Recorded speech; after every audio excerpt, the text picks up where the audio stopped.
chocolatier? Yes. Yeah, of course. And how long have you been making chocolate? Long time ago. Je fais du chocolat depuis l'âge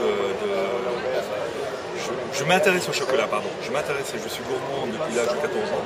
I mean, I got interested in chocolate since I'm 14 years old. Pour revenir à la question principale, et c'est vrai, qui est de dire depuis quand vous faites votre chocolat ou depuis quand vous êtes chocolatier, eh bien je dirais, j'ai pris conscience d'être vraiment chocolatier, et ce qui fait la différence de tous ceux qui sont ici, et je l'affirme de façon très claire, c'est que j'ai pris conscience et je fais mon chocolat depuis 2001.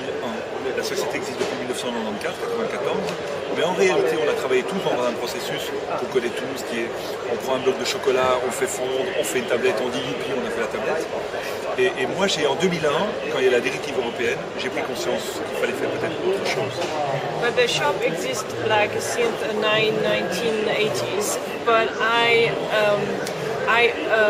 think I've become a true chocolatier since 2001, because when we started to have like legislation and laws from the European community, we said, okay, I have to do something very different, and I think I'm a different chocolatier from any other ones here, and I've tried to work on different products and way to work the chocolate and to create something different.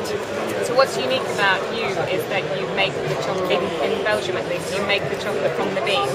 There are a lot of chocolatiers who buy chocolate from other companies, but you buy the beans and make them into Qu'est-ce qui du coup vous différencie, c'est que vous travaillez vraiment directement depuis les fèves. Je pense que ce qui me différencie aujourd'hui, c'est quelle est la vraie définition du mot chocolatier. Okay, what's different myself? What's different myself from the others is like, what is the true definition of a chocolatier now? Est-ce que aujourd'hui c'est une définition que pour les Belges? Est-ce que c'est la définition pour les Français? Est-ce qu'elle est une définition pour les Européens? Quand vous regardez le salon du chocolat aujourd'hui et que vous regardez un chocolatier français, un chocolatier belge ou un chocolatier japonais, j'ai le sentiment au goût qu'on est dans la même norme de goût. Parce qu'on a tous du Valrhona ou on a tous du Barry Callebaut. Et ce qui est dommage, c'est que la vraie richesse de l'Europe, en Belgique par exemple, ce qui a fait la réputation du chocolat belge à l'époque, au début du XXe siècle, c'est pas loin le XXe siècle. La vraie richesse du chocolat belge, c'est qu'il y avait 150 chocolateries qui partaient à partir de ça, à partir d'une fève, et qui transformaient. Et on vient alors au cœur de métier. So the true question is like, what is a true Belgian or Japanese or French chocolatier? And that's a true question today. So it seems like today, nowadays, everybody makes the same chocolate from the same brands. Whereas now, what's very interesting is like a few years ago in Belgium, you had like chocolatier, you had like 150 chocolatiers making chocolates from the beans, and they were all creating something different. So that's the issue now. Et alors ça donne quoi comme conséquence? C'est qu'il y a alors un effet positif d'une mondialisation, c'est que vous êtes une petite entreprise qui allait négocier avec des plantations, c'est-à-dire qu'un rapport de force s'installe, il n'est pas aussi grand qu'avec une grosse société, donc ça veut dire qu'à un moment donné vous n'êtes pas occupé à négocier les prix, vous êtes là en disant je veux simplement avoir des fèves de qualité. Et il y a une filière cacao qui va s'installer. Vous savez, c'est comme dans le monde de la restauration. Est-ce qu'aujourd'hui, un cuisinier, quand il a trouvé un type qui lui fait un fromage extraordinaire, va commencer à discuter du prix? Non, il lui dit, de grâce, est-ce que je peux avoir le même fromage? Est-ce que je peux avoir le même poisson? Est-ce que je peux avoir la même marchandise? Après, on discutera du prix et on l'expliquera aux clients. Mais c'est la même chose dans les fèves de cacao. Je pense qu'aujourd'hui, si l'ensemble des artisans prennent possession de leur métier, reviennent à leur métier de base, au lieu d'arrêter de vendre des tablettes dont la seule chose c'est la forme est différente et le prix est différent, eh bien on va revenir vers une mondialisation positive. I think now the focus shouldn't be on the price, it should be on the quality and how you have to focus on finding and choosing the right bean to create the right chocolate. And like so that would be the positive effect of like mondialization.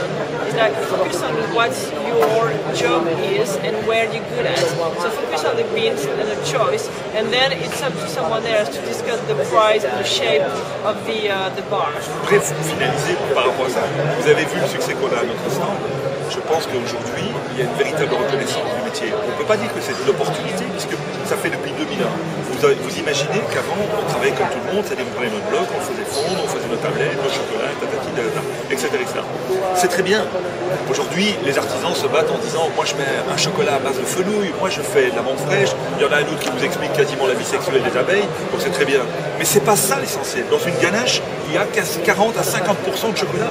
Et ça, c'est l'essentiel. C'est de dire, est-ce que je l'ai fait? Est-ce que je peux regarder le client en face en lui disant, ma tablette, elle coûte 8 €, est-ce que fondamentalement je l'ai réalisé ou simplement est-ce que je l'ai fait fondre?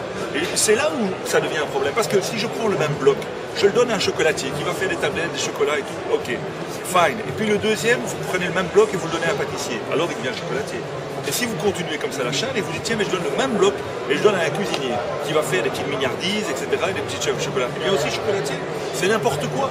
Il faut revenir vers l'essence même, quelque chose qui ne s'exporte pas, c'est-à-dire un savoir-faire. It's very passionate because I think that it's it is essential to go back to what's to the property of the chocolate and what is very important and the basic of a chocolate.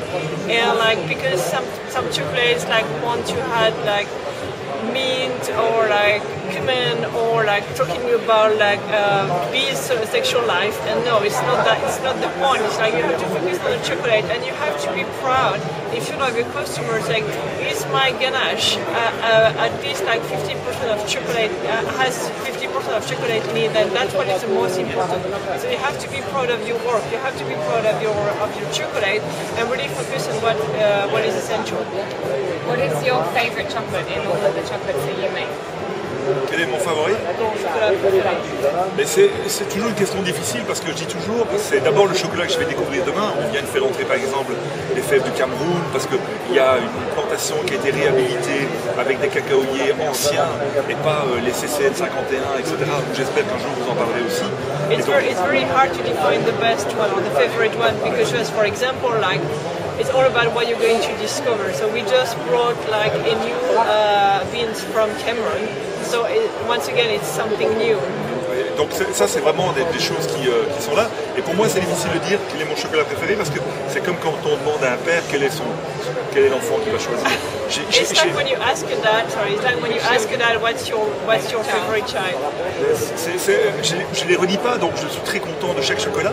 Et chaque chocolat correspond à un moment d'envie, à un moment de création, à un moment d'état d'âme. Okay. C'est pour ça que les chocolatiers ou les pâtissiers ou les cuisiniers sont toujours très, très sensibles. Quand vous faites les choses avec passion, c'est qu'à un moment donné, vous mettez un peu de votre part de vous dans un chocolat.